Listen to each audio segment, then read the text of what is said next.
La rentrée à l'école ou à la maison pour certains élèves. La nouvelle loi confortant le respect des principes de la République change toutefois les règles relatives à l'école à domicile.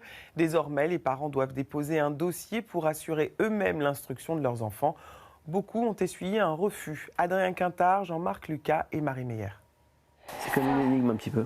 Elle se remet aux mathématiques pour bien amorcer la rentrée. Mais pour Jade, 9 ans, pas de retour à l'école comme depuis 2 ans. C'est à la maison qu'elle sera instruite.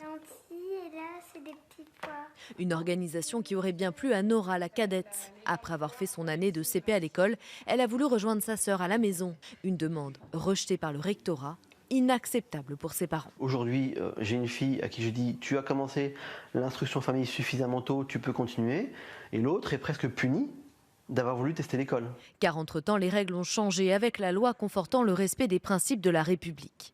Pour faire école à la maison désormais, une simple déclaration ne suffit plus, il faut une autorisation du rectorat. 4 motifs: état de santé ou handicap de l'enfant, pratique d'activités sportives ou artistiques intensives, itinérance de la famille ou encore situation propre à l'enfant motivant le projet éducatif. C'est ce dernier motif qu'ont choisi les parents de Nora. Ils ont saisi le tribunal administratif qui a conclu que la petite pouvait aller à l'école. Une décision douloureuse. Pour nous, c'est hors de question, puisque l'éducation, c'est aussi donner un modèle à suivre. On ne pourrait pas rester droit dans nos bottes en montrant à nos filles qu'on applique une décision qu'on considère injuste et illégale. Et cette famille est loin d'être un cas isolé. Sur le bureau de cette avocate, une trentaine de dossiers déjà. J'ai même eu des familles qui présentaient des demandes en se basant sur un problème de santé, avec des refus de l'académie quand même.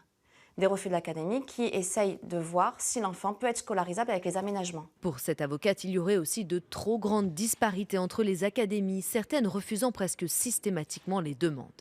Des écarts reconnus par le ministre de l'Éducation nationale qui a appelé à équilibrer les choses à l'échelle du pays. En France, en 2022, plus de 70 000 enfants étaient déclarés instruits à la maison.